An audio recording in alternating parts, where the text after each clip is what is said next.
Elke psychiater legt een eed af om een ethische gedragscode te volgen, om de zorg voor hun patiënten boven alles te laten gaan. Maar van alle medische disciplines heeft de psychiatrie de slechtste staat van dienst wat betreft fraude en misbruik. Psychiatry is almost a license to print money. If a doctor were clever enough, and many of them are, there's no reason that they couldn't make at least $500,000 a year fraudulently and get away with it in psychiatry.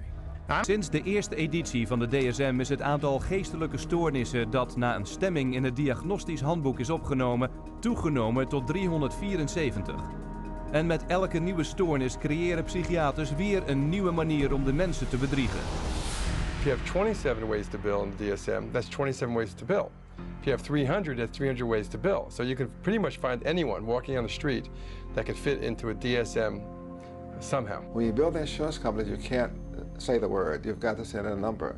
And they have numbers for the most ridiculous things.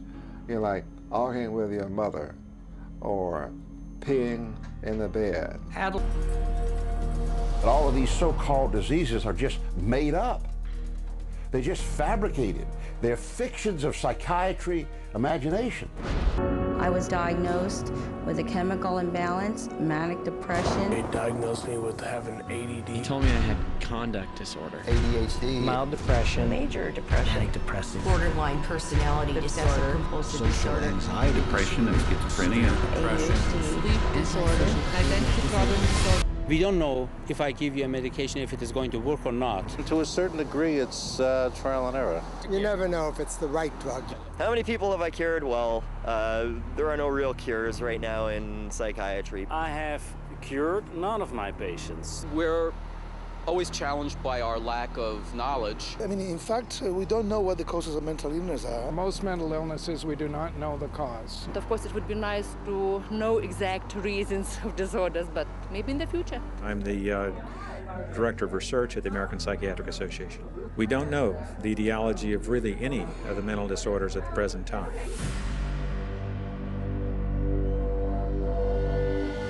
DSM-5 is coming out. It's grown to 10 times its original size, and it labels everybody. I could find 5 diagnoses that would fit you or anybody else. Op dit moment gebruiken meer dan 100 miljoen van de wereldbevolking psychiatrische drugs, gesteund door een nepwetenschap en aanbevolen door regelaars die gekocht en betaald zijn, leveren hun schadelijke medicijnen grofweg $80 miljard per jaar op. En terwijl psychiaters een manier vonden om elke persoon op de planeet te diagnosticeren en te drogeren, zetten ze aan de andere kant hun aanval op onze meest persoonlijke vrijheden voort.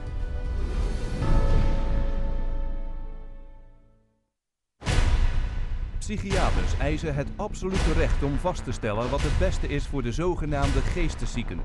Want tenslotte zijn de geesteszieken gek en niet in staat om hun eigen behandeling te beoordelen. And the person has committed no crime and has no trial and is sent directly to a mental hospital, which is really a prison. How many people go to an insane asylum and say, please lock me up? Doctors don't lock up anybody. Psychiatrists lock you up. So you could be arrested for medical neglect. And I said, but how was that when, you know, this is my child? And I see that he doesn't need that much medication. Why would you threaten me with something like that? The more a person objects, the more this objection is construed as symptom of a mental illness. At which point the person would be locked up in restraints. There would be the ankle, the knee, the waist, the head, the wrist, and the shoulder restraints. And if when that process was happening, if there was almost any resistance at all, the person then would be medicated to a point where they would almost be knocked out. He begged me to take him home, take him out of there, that they were treating him wrongly, and he didn't want to stay there. And I got a call that there had been an accident, that they held him down until he couldn't breathe anymore. I wish I would have listened to him, take him out of there before it had happened.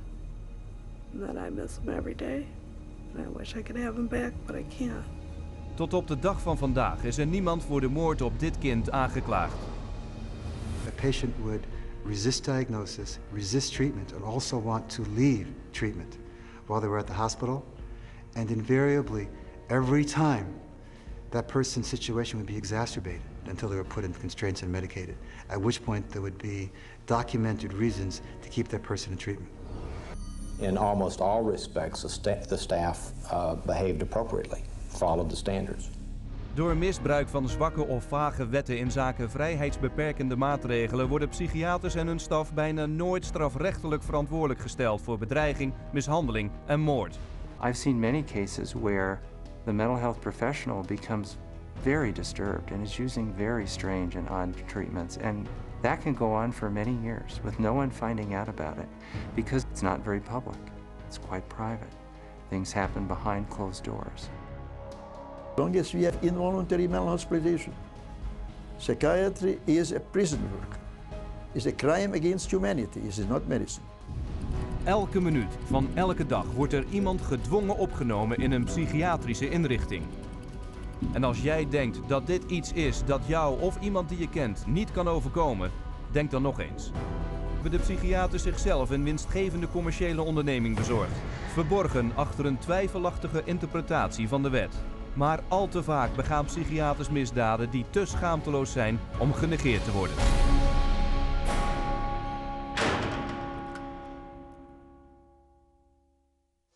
Do millions of laboratory tests as well as the structural examination and the microscopic examination. It's a whole series of applied scientific procedures. In the case of psychiatry, there isn't any laboratory tool that can precisely identify psychiatric disease and allow it to be classified. It's not as if there's some study of tissue or some study of the body or some study of matter. These are all categories which are made up. They're simply made up. They don't exist in nature. They're decided upon by psychiatrists and voted on. Psychiaters zijn niet de enigen die profijt hebben van de DSM. Overal waar je een psychiatrische diagnose vindt, vind je ook een psychiatrisch middel.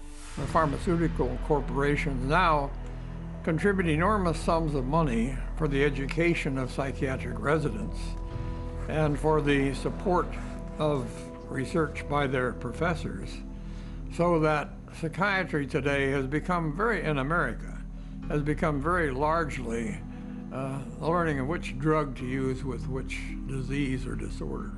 This to me is completely unethical, untenable, unacceptable for this to occur. The web of money is all over the place. It has compromised psychiatry, and now it's compromising psychology. And worst of all, it's compromising the patients.